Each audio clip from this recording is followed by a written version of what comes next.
はいどうも、ゆちチャンネルです。今回はもし私が再度 NX を購入するとしたらどんなオプションを装着するのか、また仮にその中でも3つまでしか装着できないとしたら、私だったらどんなオプションに厳選するのか、今一度ね、考えてみましたので、現在レクサス NX を購入検討してらっしゃる方、もしくは現オーナーの方も、もしね、自分だったら何を選ぶのか、その中でも3つまでしか選べないとしたら、皆さんだったら何を選ばれますか？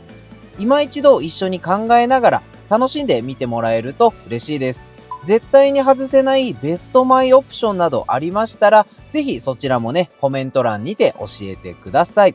そういえば NX250 が今年2025年の6月をもって生産終了とのお知らせがホームページに出てましたね。いやーね、本当にね、残念の一言です。唯一 NX だけが他の車種と比べても純粋なガソリンモデルがラインナップされてましたし、何よりも250の価格が本当にね、お値打ちな価格だっただけに、私としてはエントリーグレードとしても十分魅力的なグレードだったなと感じてました。特に250のバージョン L は装備内容も充実してて、見た目は上位グレードと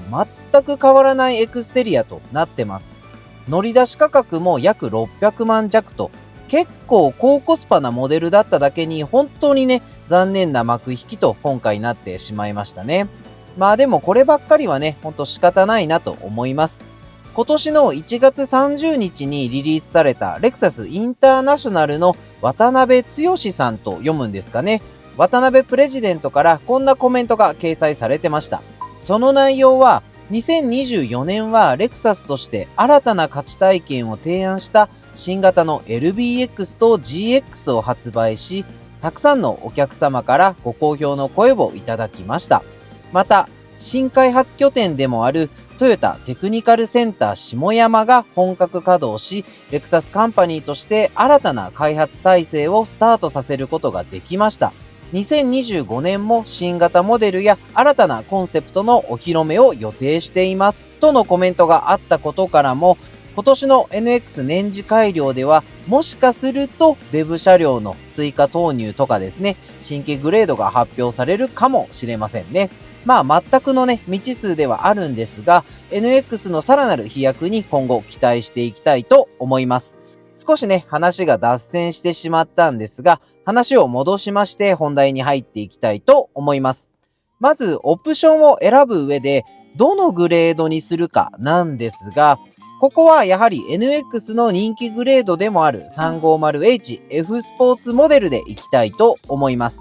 それで私が再度 NX を購入するなら何のオプションを装着するのかと言いますと、まずはこれです。一つ目、パノラマルーフになります。価格はルーフレールとセット価格となってまして20万9000円となります。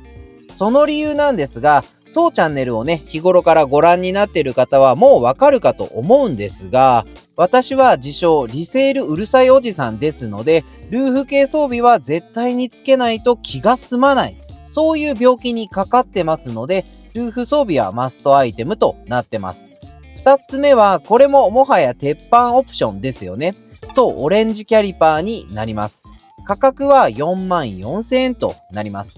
これはね、絶対につけますね。まず F スポ専用装備ですし、足元のアクセントとして見栄えももちろん良くなります。基本的に性能の向上とかではないんですが、まあね、おしゃれは足元からですし、キントで後付けするとすごい金額となりますので、確実に初回注文時に頼んでおいた方がいい装備だと思います。3つ目はインテリア装備です。ドアポケットイルミネーションとカップホルダーイルミネーションとなります。価格はドアポケットイルミが4万4000円、カップホルダーイルミが3万8720円となります。ちなみにこちらはディーラーオプションですので、後付け可能なオプションとなってます。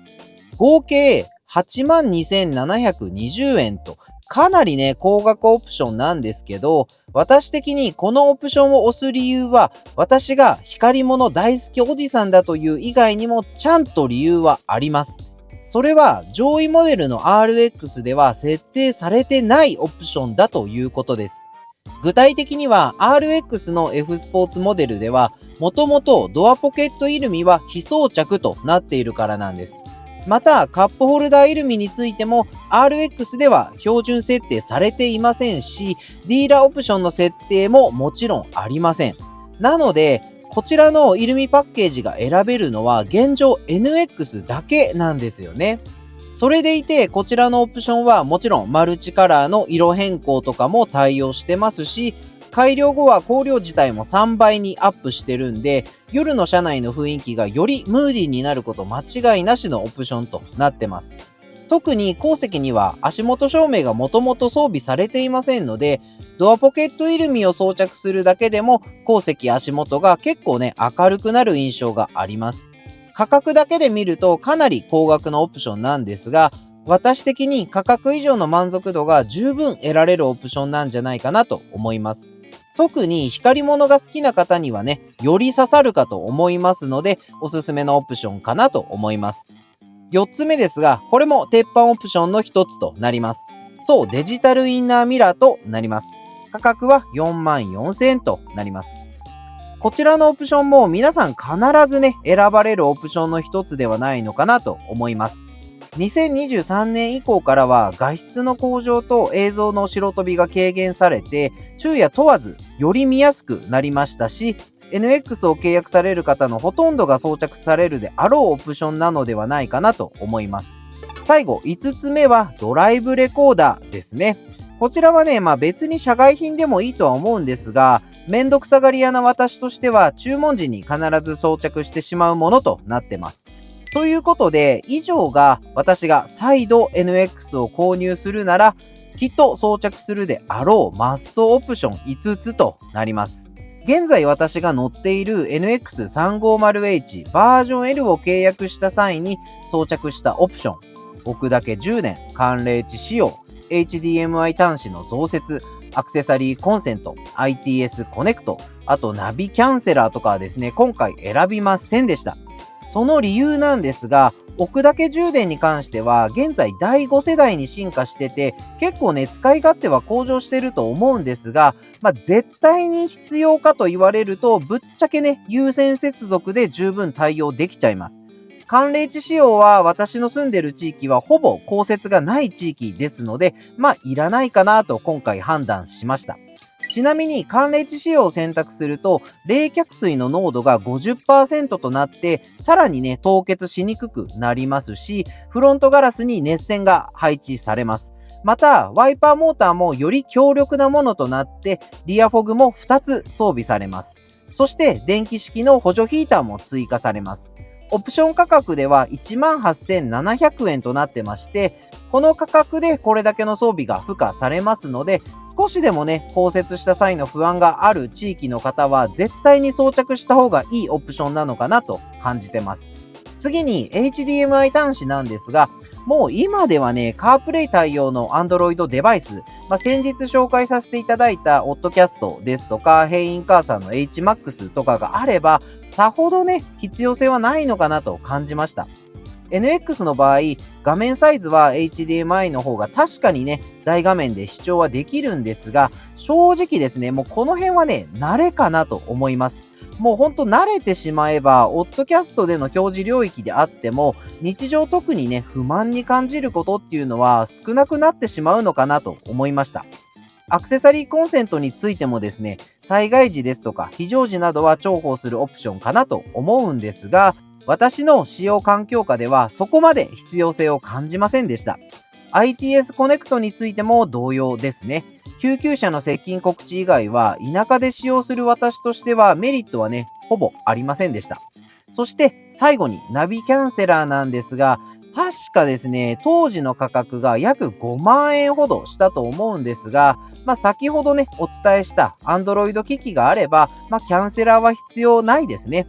Android CarPlay 機器があれば、こと足りるかなと感じてます。ってのが今回私が選ばなかったオプションたちの選定理由となります。ちなみに今回選んだこの5つのオプションなんですが、さらにこの中で3つしか選べないとしたら、実際のところどのオプションを選ぶのか。これはね、もう本当に悩みました。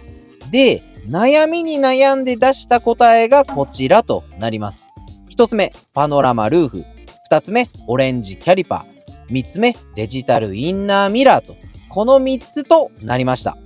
ってことで、現在 NX350H F スポーツモデルを購入検討してらっしゃる方、この3つのオプションは必ず装着した方がいいかと思いますので、この機会にぜひ参考にしてみてくださいね。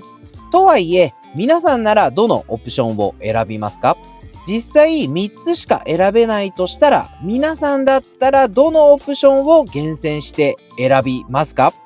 これは絶対に装着した方がいいよとかですね、おすすめなオプションとかありましたら、ぜひコメント欄にて皆さんへ情報共有お願いいたします。